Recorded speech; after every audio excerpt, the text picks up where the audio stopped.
everybody, so today we are going to be talking about a recently published book called The House Across the Lake by Riley Sager.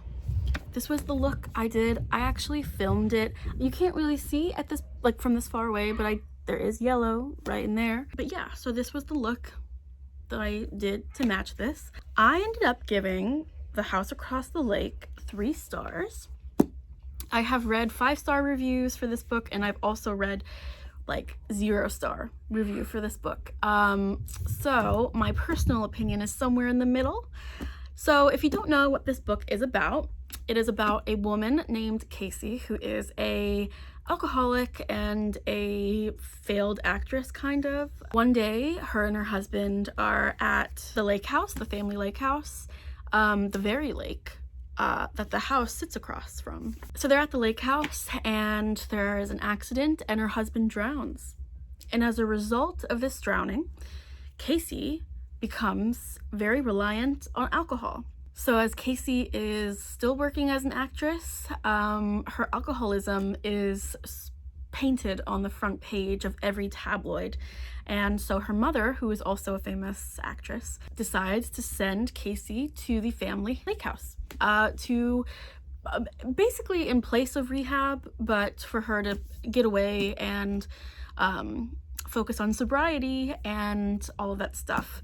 Even though that's the lake that her husband drowned on, her mother thinks that this is a great idea. So one day, Casey is on her porch drinking. She drinks a lot in this book. Drinking, and she sees a body floating in the lake.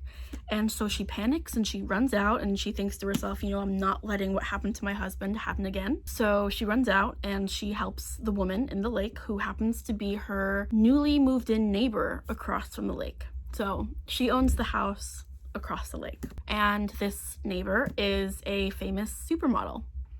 And Casey saves her. They become very fast friends. And Casey, as her loneliness and as her reliance on alcoholism worsens, takes to watching the house across the lake through binoculars.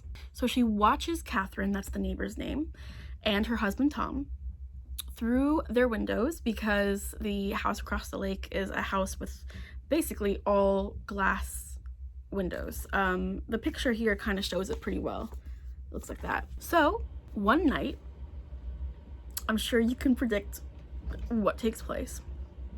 One night, Casey is watching the house across the lake and she witnesses Tom and Catherine getting into a really big fight.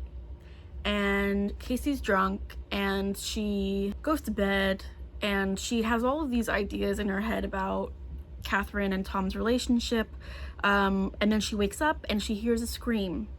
And later that day, she comes to find out that Catherine is missing. And Catherine's husband, Tom, is telling everybody that she just went home, which is questionable to Casey. So here at this part of the story, Casey goes on this journey to try to figure out what happened to Catherine, and if something did happen to her, was it her husband? Did she just run away? Did she leave? What's going on? That's the story.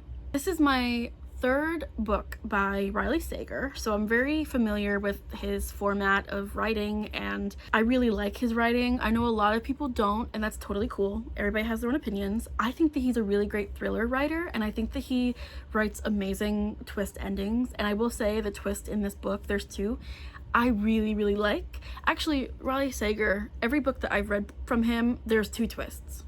There's always like the first twist, and then at the very end there's like the second twist. I really liked the particular twist in this book. I thought it was really cool. It was definitely great for like the Halloween vibe I had in mind going into this read. Now, I rated this 3 stars, even though I really enjoyed it and I thought the ending was great. I thought, you know, it was funny, it was suspenseful, it was tense, it was a thriller. But I rated it 3 stars because, firstly, I didn't like the characterization of Casey's alcoholism.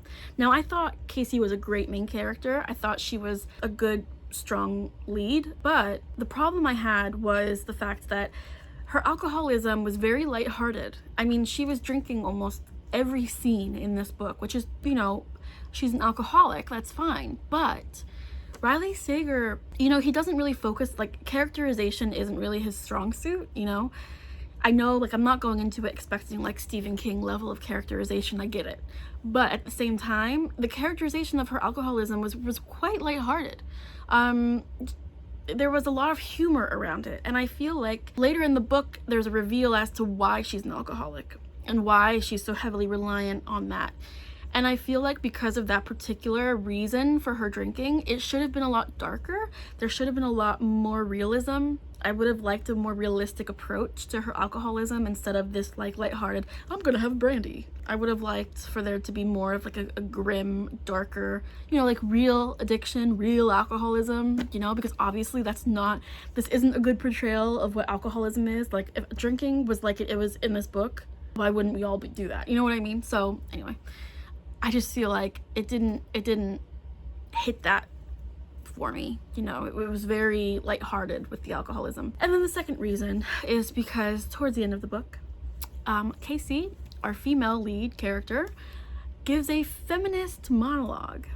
And though I am all for the feminist monologues, I don't like when male authors do it, because male authors, I'm sorry, but, like, you really don't know what it's like to be a woman, and you really don't know. It's kind of like, I don't know, it kind of feels like capitalizing on it. And the monologue that Casey gives is very basic, very, like, we can't walk alone at night, you know, which is kind of what men gravitate towards. That's, like, the easy thing to grab at when a man is talking about feminism, or, like, having a female character talk about feminism, like this idea that, like, we're unsafe no matter where we are. And that's true, we are unsafe no matter where we are, but, like, there's a lot more to it, to feminism and intersectional feminism. And, you know, you can't just, like, slap that on in the book for the female character and say I'm a feminist, you know. I don't know, it just rubbed me the wrong way. It didn't hit me right. That is a reason I took a star away. Now, Riley Sager mostly writes female main characters, and I will admit that almost all of his female characters are, like, strong ass female characters. But still, Stephen King, who's, like, my lord and savior, could write that, and I still wouldn't like it. You can write a feminist story without having to say, oh hey, I'm a man and I'm a feminist, I'm for you ladies, you know. I don't know. Anyway, I thought the book was really, really good. Other than that, I annotated the book. I thought that the twists were really, really great. I thought that the pace of the story was pretty good. If it weren't for the alcoholism issue and the feminist issue, I would have given this 4 stars, because the book itself is really, really great. I think if you're into thrillers, or you're into, obviously, Riley Sager, pick this one up if you haven't yet. It's really great for Halloween, for, like, that thriller vibe. I really enjoyed this. Yeah, so that was a short, quick review for you. Didn't want to keep it too long. This kind of book is straightforward. It's a thriller. So yeah, I hope you enjoyed this review. Let me know if you would like another review soon. Let me know if you've read this one, or if you're going to be reading it. Let me know what you thought of it if you did read it, and I will see you in the next video. Thanks guys for watching. Bye.